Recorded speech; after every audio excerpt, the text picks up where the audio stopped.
Welcome to Temple of the False Pod, where our decks are not optimized, but our plays sure as heck are fun. Episode 42. Something like that. Wow, we're chugging right along. We are moving right along.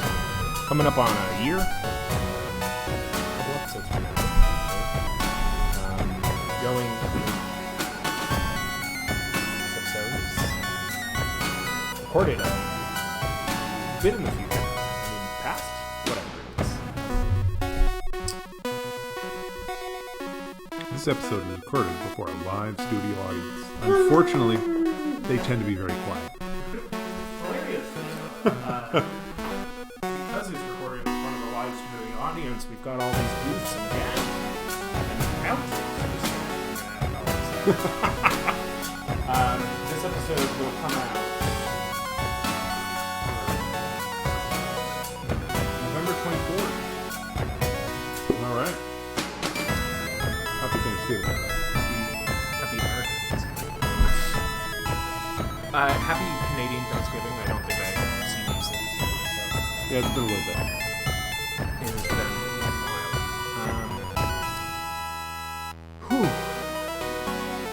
Today, we are mixing our interests to talk about the new Secret Lair, which has been revealed, and I think at this point of release, it's can't buy it, right? I think it's till the end of October. pre-order. Right. So the pre-order is through by the time this is released. You can no longer pre-order it. It's the October Super Bundle thing. I have it written right in front of me. October Super Drop. Yeah. As with all Secret Lairs, they give you a certain amount of time to pre-order it, and then they print to order. Then you get it 6 months later, after you've forgotten about it, and that's exciting. I've only gotten one Secret Lair, Yeah. and I think that was the Black is Magic. I think that was back in February, and I got it in July. Yeah. Now, I have not really expressed any interest in the Secret Lairs. These have always been either cards that I already had copies of, or with new cool art. And while that's great, that's generally not enough for me to want to just hand over money, because I'm that guy who plays with the non-foil white bordered version of a card just because that's what I happen to have, or it's the least expensive version of the card. And a lot of the other Secret Lairs they weren't for me. Yeah. You don't like can't even think of any of them. So they just weren't for me. And then the Walking Dead one came out, and everybody had an issue about the idea that they were producing cards that were essentially legal, but you could only buy them through that Secret Lair because they were brand new and different. I would have cared, but I really didn't want any of the cards anyway, and they didn't do anything that I felt like I absolutely had to have in one of my decks. So so it proved to be a non-issue for me personally. Yeah, I think a lot of our play group just generally didn't see much of them, mostly because it didn't matter too much. I think you saw a lot of outrage online, especially on Twitter, because that's that website.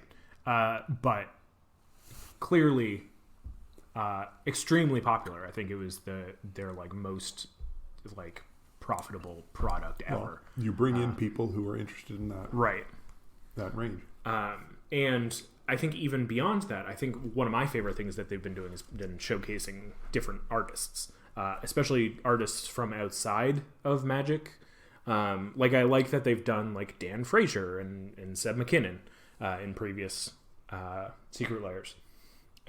But I acted too slowly, and I didn't end up getting the one that I did want, which was the Wizard of Barge, which is the neon oozes. Okay. I ended up getting through TCG Player the Mimeoplasm for my Mimeoplasm deck, and it's pretty sweet. But yeah, these like what they've now dubbed universes beyond secret layers. Nothing's really, I don't know, captured my interest as much. But like if somebody else gets it, like I don't care. Like we're also people who are generally okay with people using silver bordered cards. So like legality isn't a huge issue for us. I think just like the very specific art treatment for a lot of these cards has been really interesting. And I guess I do have a few from certain ones that I ended up just picking up later. Like I have a few of the tattoo ones, like the Blood Artist. Yeah. Because it's cool. Yeah. Some of them are really, really cool. I just like have a hard time shelling out $30 for cards that like are like the Blood Artist, where I'm like, right. Well, for me, for this particular one, and if you haven't figured it out yet, we are talking about the secret drop for Stranger Things. Yeah. I've been a fan of the show, really enjoyed it, and like the idea of the cards they were putting together. So we wanted to take this show. We're going to sort of step back from our usual discussions and the standards that that you've seen in our last 41 episodes, and we want to just sort of chat about these cards for a little bit. Now, there are 9 cards in this particular set.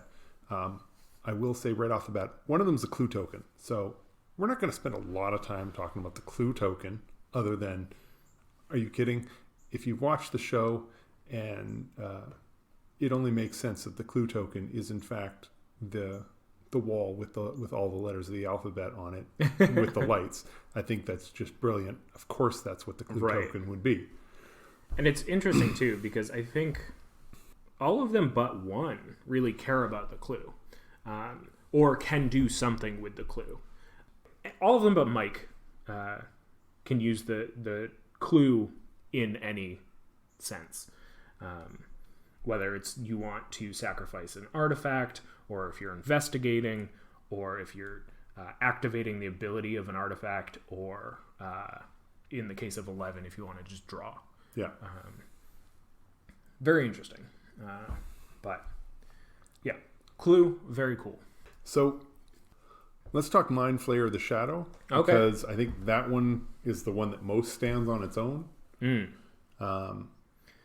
Mind Flayer the Shadow is a 9/9 for 4 black.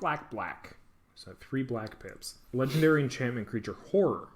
Mind Flayer the Shadow isn't a creature unless you control 3 or more permanents you don't own. At the beginning of your end step, exile the bottom card of each opponent's library face down. For as long as those cards remain exiled, you may look at them. You may cast permanent spells from among them, and you may spend mana as though it were mana of any color to cast those spells.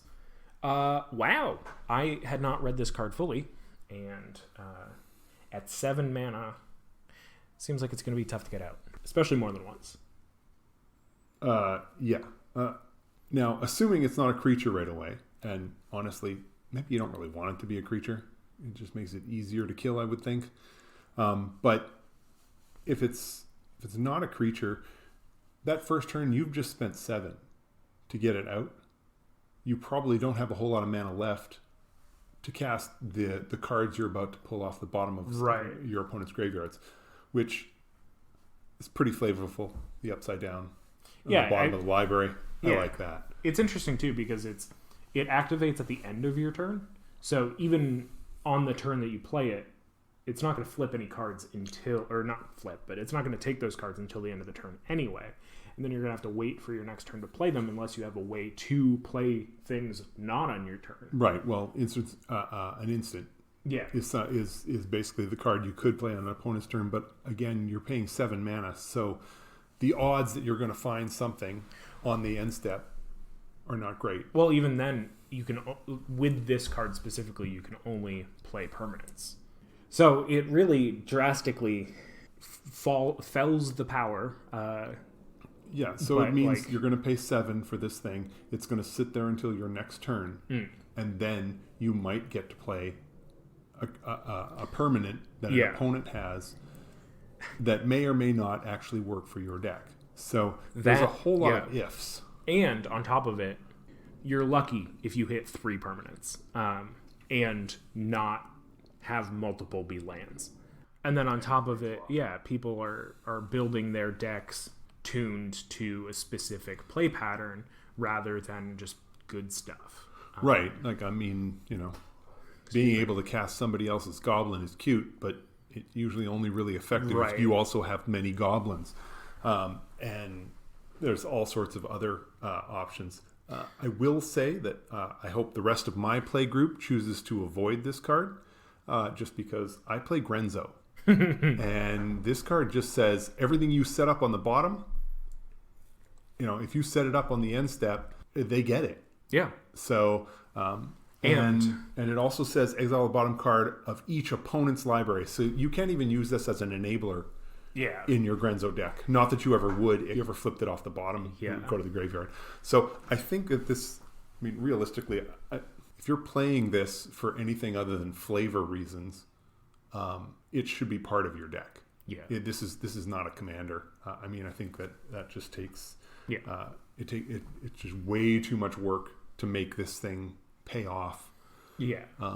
Because honestly, even if you do cast a bunch of your opponent's permanents, you're making this thing into a 9/9. It doesn't fly. It doesn't have trample. It has no evasion. It has no protection at all. It is a 9/9. That's it.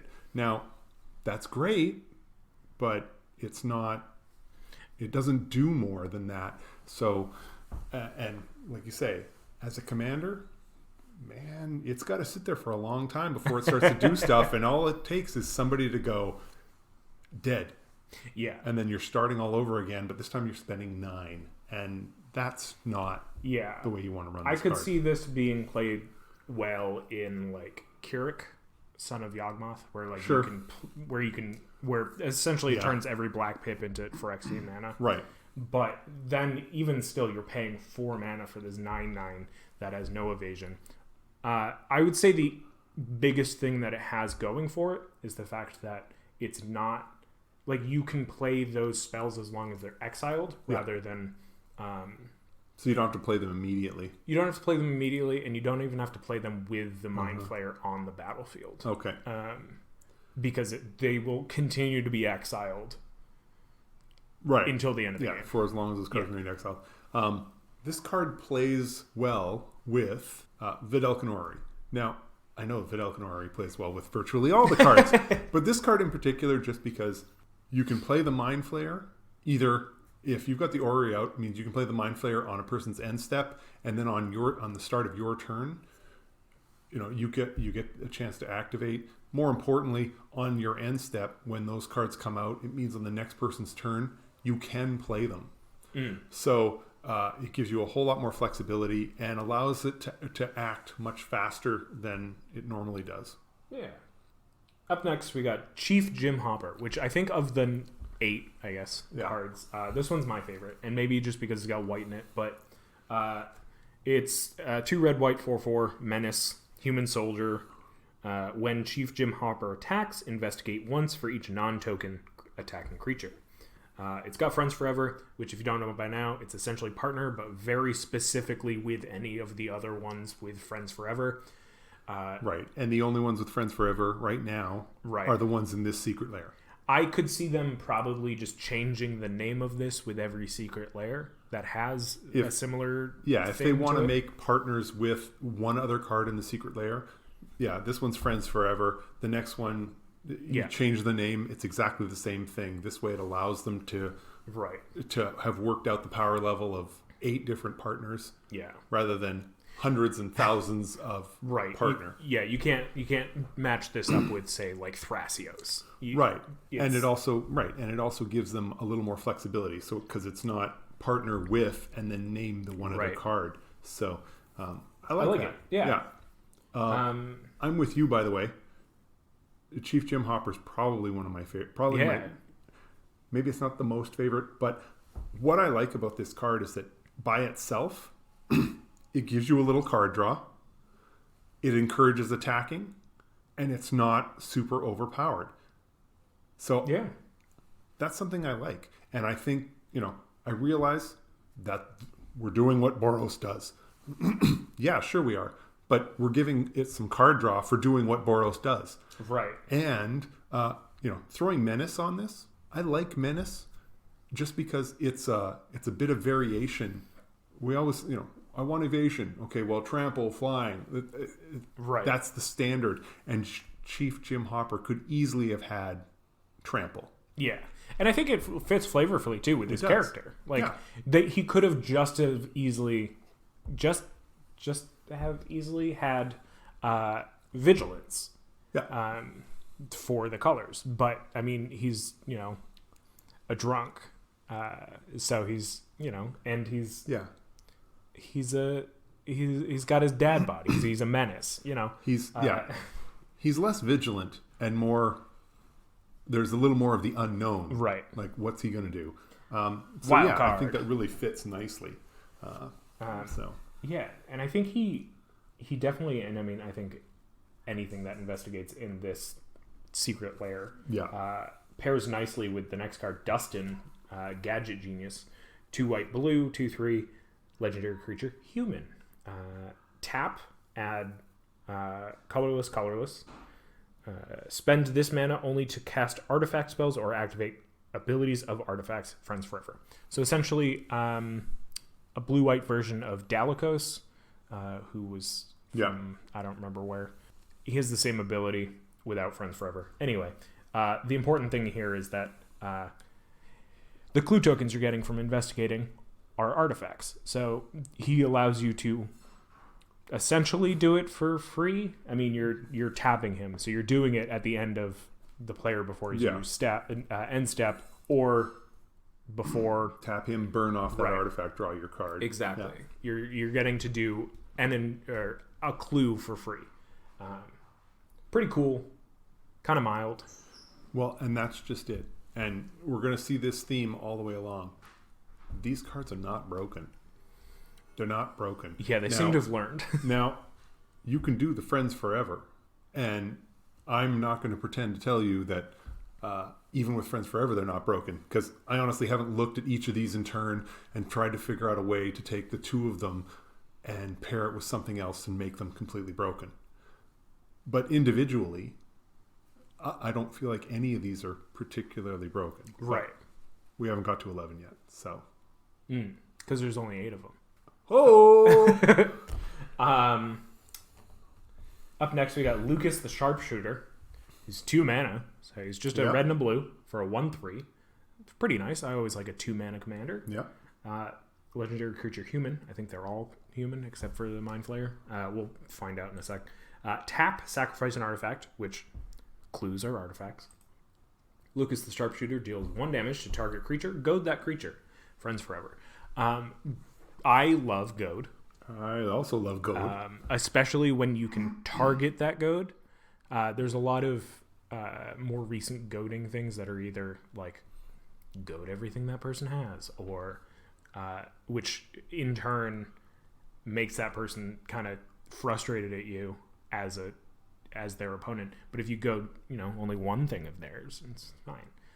But sometimes too, the goad is the defending creature gets goaded or something. Yeah. So like this is really cool. I like the flavor of kind of, it feels like old Magic where it's like you tap and you can see that he's got the slingshot. Yeah. It feels like an actual pinger. I just pissed you off. But that's all I really did. Right, exactly. I annoyed you. He's like, it's the distraction of shoot over there and right, you're going to go that way. Yeah. By the way, I was reading the text on Goad because it's just there. Until your next turn, that creature attacks each combat if able. Just keep that in mind because there are plenty of cards out there that can make a creature attack every combat. Oh. Whether you're passing, if you're passing control of that creature from one person to the next and the next and the next, they're still goaded. I mean, passing control of the creature doesn't change the fact that the creature's goaded. So if you've got an assault suit or something else, Tongarth, something like that, yeah, and just have them go around, that could be particularly fun. See, little things I didn't realize about goad. Yeah. So I know you hate goats, so not a fan of goats. Big fan of goad. You want to read the I next will one? take the next one. The next one is Max the Daredevil. That's Max is 1 red and a green for a 3/2 legendary creature human. And I will confirm that, in fact, they're all humans. Except 11 gives a little bit of a bonus. Oh. And except for the Mind Flayer. Well, yeah, the Mind Flayer, but we've already covered the Mind Flayer. Yeah. Yeah. Okay, so Max the Daredevil, 3/2 with haste, and honestly, any creature that says they're a daredevil must have haste. Yeah. Whenever you cast your second spell each turn, untap target creature, then investigate. Which already leads me to think about, you can untap Lucas or Dustin to get the benefit from this already. Sounds flavorful. Absolutely. Aren't they? From what I watched third season, when it came out a year and a half ago, at least. Right. No, it was like 2 years ago. Oh my God. When is season 4 coming out? Anyway, aren't they vying for her affection? It could be. However, we're also going to see that Mike, coming up, also taps for an ability. So it could be interesting. Yeah. However, again, so play 2 spells, get a clue token. You get to untap a creature. Well, if you're untapping Dustin, then Dustin will let you tap him to use that clue token. Mm. So you could do that bounce back and forth a little bit. But, that is a pretty small end as far as the... Yeah. I find it interesting and probably good for the sake of depowering the card that it is specifically just the second spell. So like if you end up getting a lot of spells, it's not every second spell, it's once, just the second, not the 4th and the 6th, just the second, which I think we've been seeing more and more lately. Which also in context makes sense. There aren't many turns that you end up getting a 4th and 6th and 8th spell without probably getting way ahead anyway. So if you're getting even more value off of that, it would be broken. So having it trigger once a turn, which also it's each turn. So if you really want to, you can continue to do it, on other people's turns. Yeah, and I think this is not going to become the go-to card for your red-green decks. It's just not. Right. There are better options, and you know what? That's fine. But this is fun. A big thing of what I've been pushing, especially lately, is we're seeing our commanders get stronger and stronger and stronger to the point where they do everything when you just play Magic. These commanders, especially the ones we've just looked at so far, they're not uber powerful. But you can bend your deck to take advantage of what they offer, but they're not super powered. So even if they are running and making your deck run just hum,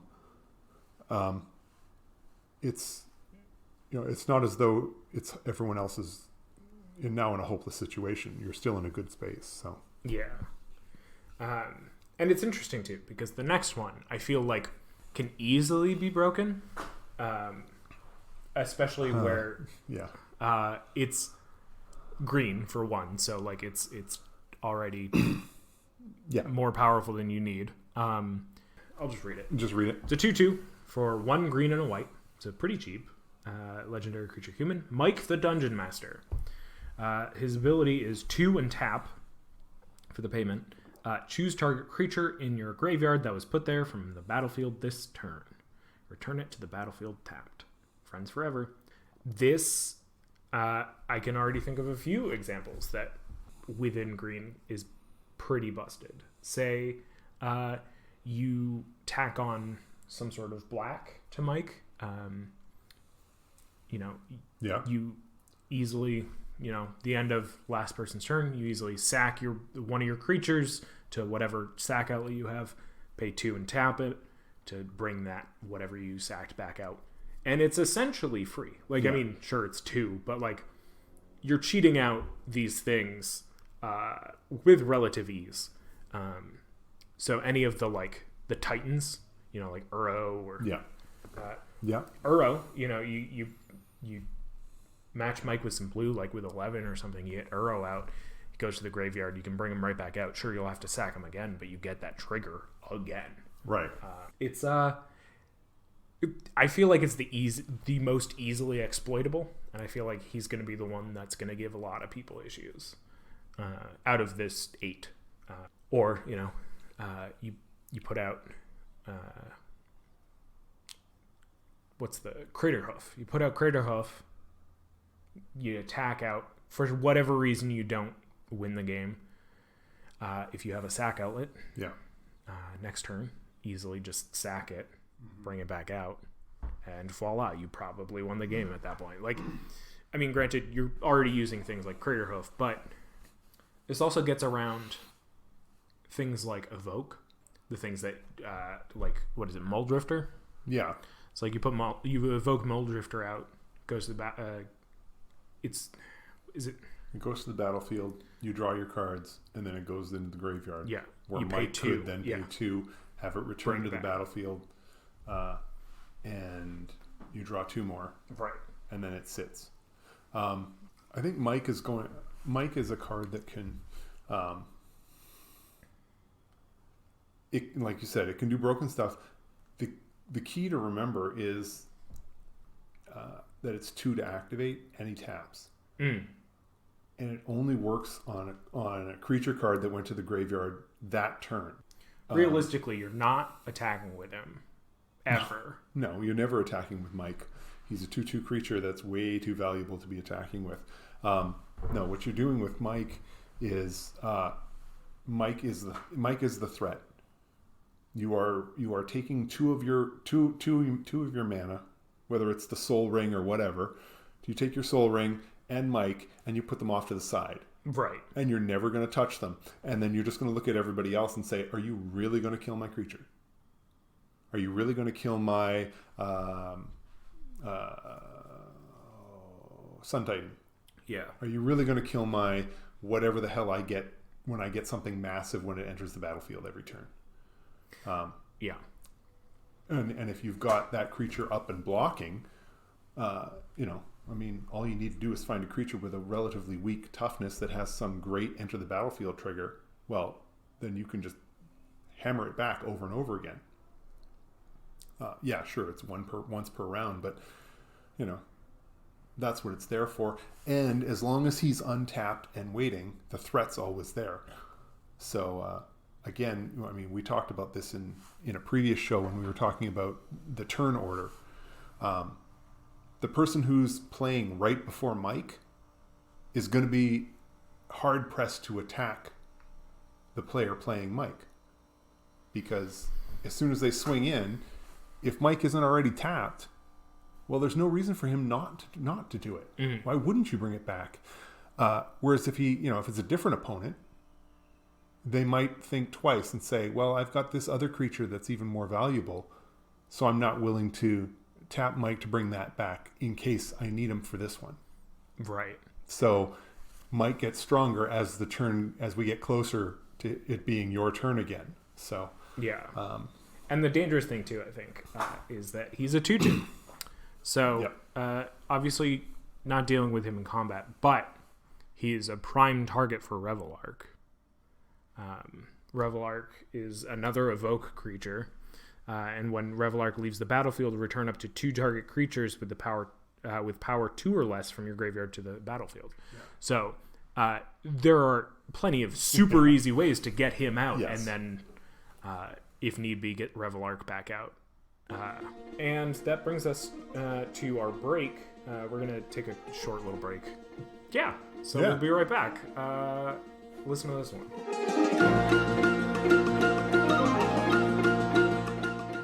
This episode of Temple of Falsepod is brought to you by Netflix. Just kidding. I don't think we can legally say that. Please don't sue us. And now back to you.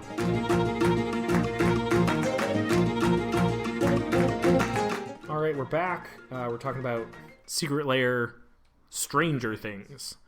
Up next, we're just kind of going card by card. We've got 11, the Mage.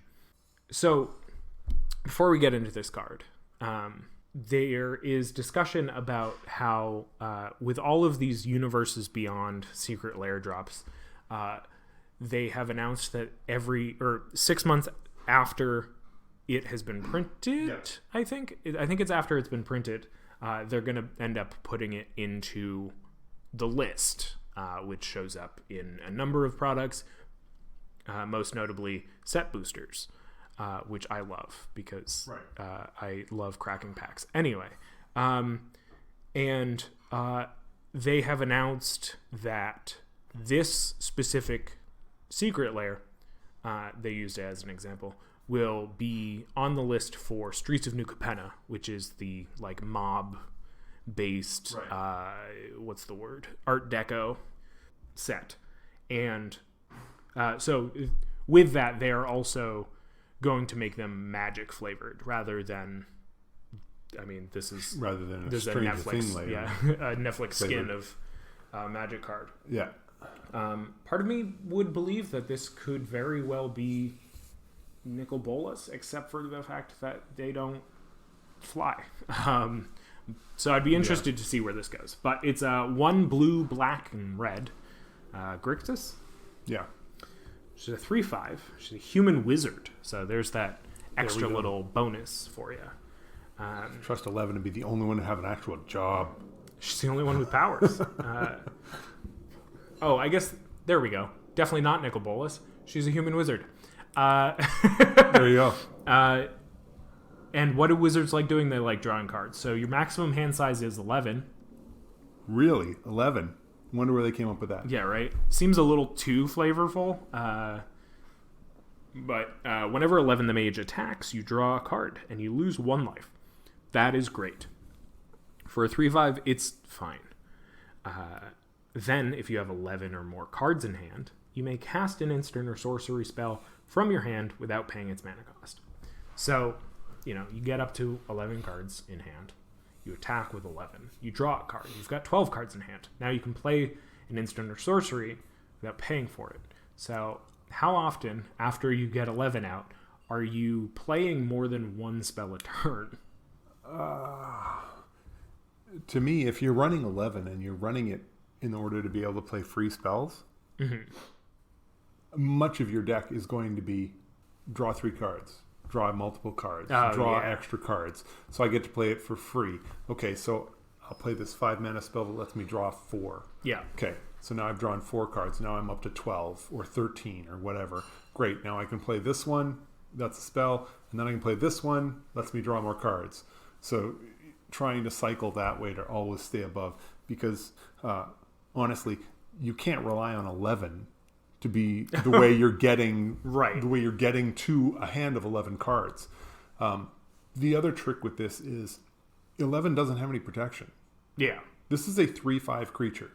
So, and if you kill 11, now that person's got more than 7 cards in hand, and if you kill 11 on their turn and they can't recast 11 because now they have to pay, suddenly they're forced to discard down to 7, which means they got to work their way back up to 11.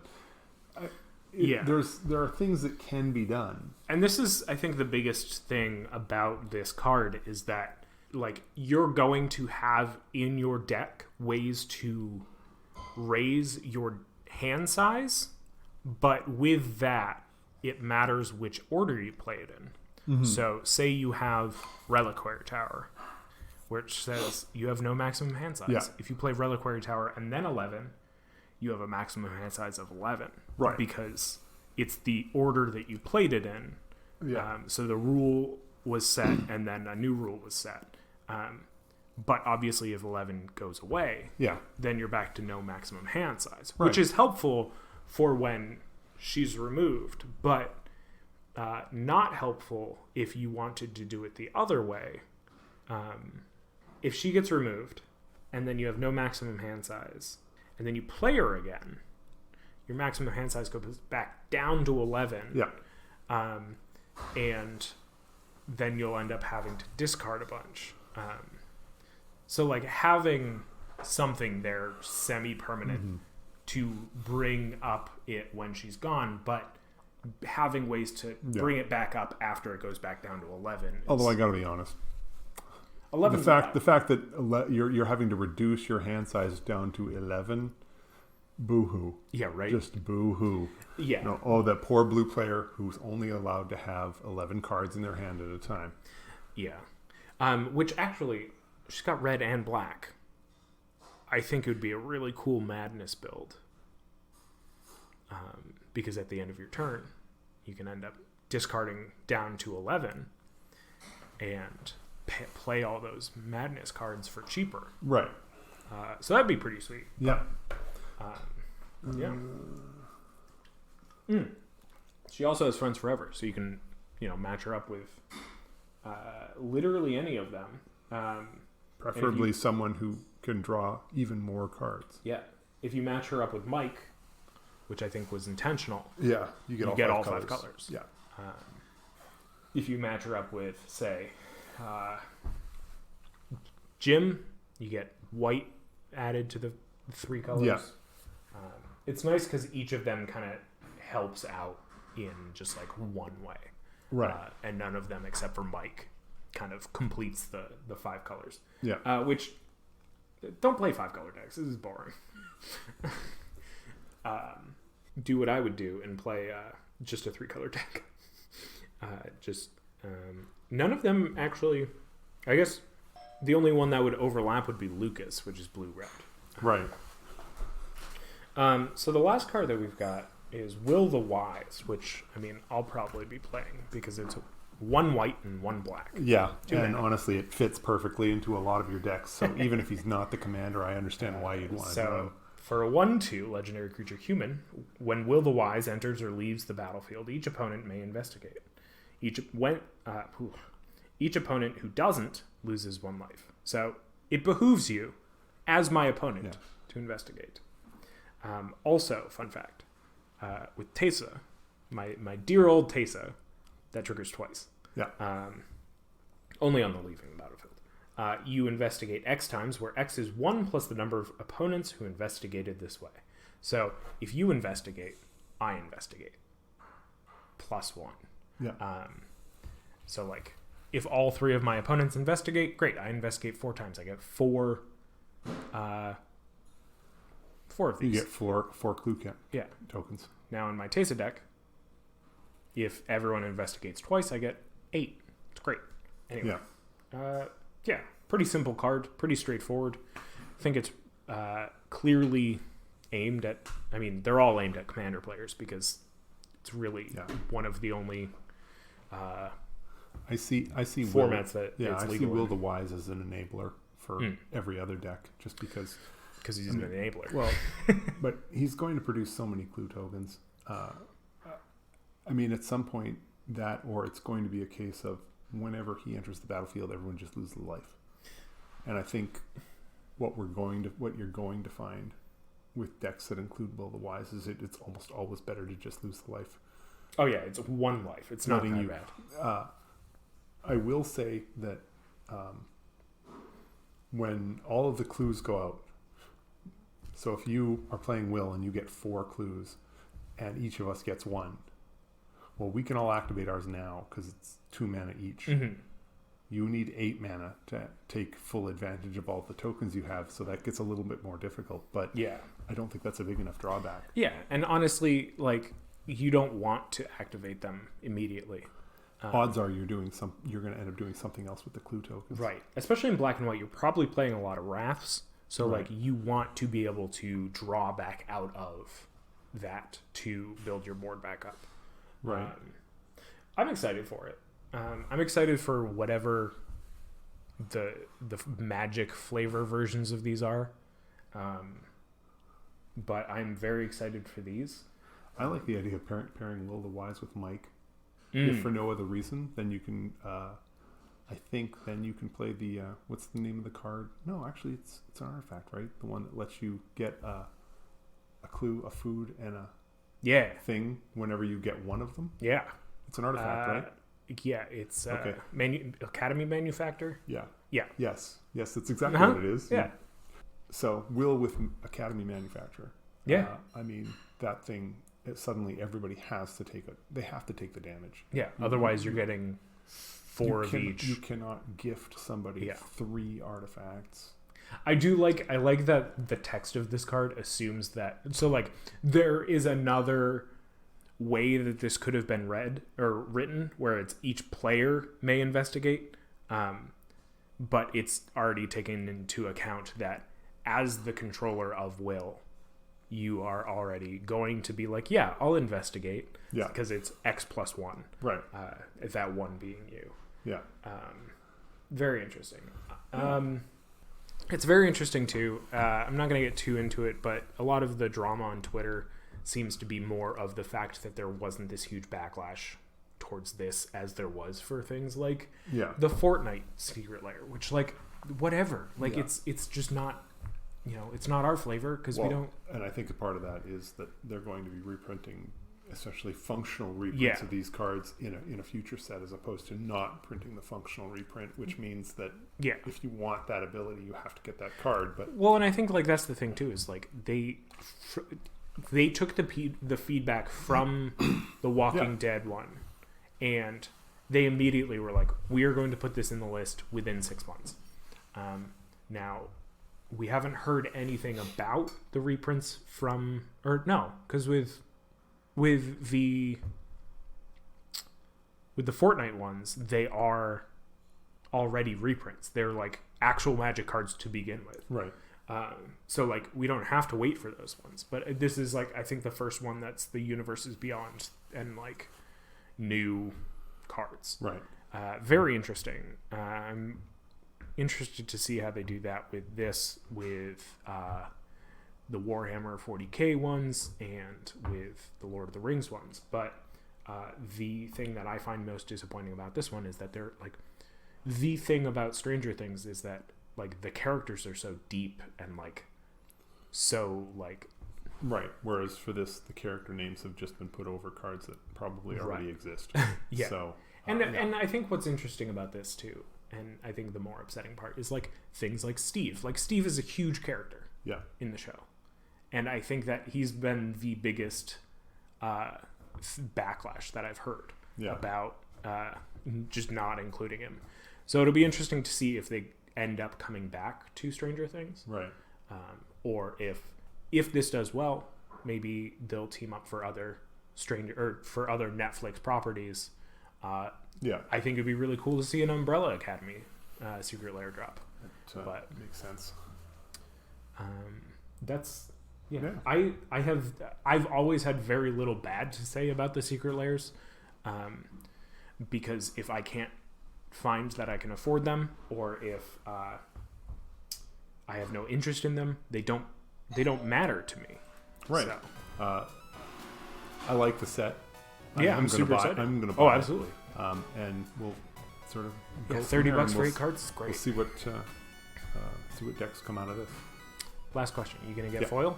No. Yeah. Attaboy. All right. Nope, that'll do us. That'll do it for us for this week. Thanks so much for tuning in and listening. As always, we've been Temple of the False Pod, where our decks are not optimized, but our plays sure as heck are fun. I'm Andy. I'm Bruce. Have a great night, and may your 5th land be the Temple. Bye.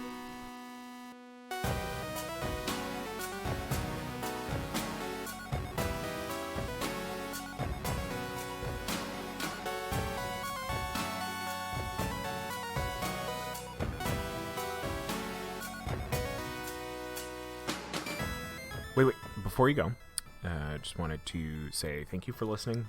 You can reach out to us via email at falsepodmtg@gmail.com or on Twitter @falsepodmtg. Bruce is @manaburned, and I'm @AndyWeekend, though you'll definitely notice I use the podcast Twitter far more often. Now that we've got you here, make sure you subscribe, rate us on whatever podcast platform you use. It helps us out. It gets us more reach. subscribe to us on our YouTube channel, like a video there, leave some comments for more casual enjoyment. Thank you so much for listening. We'll be back with some more timeless discussions about all things casual. So come hang out, and may your fifth land be the temple. Bye-bye. Should I do my best, Bruce? Bye!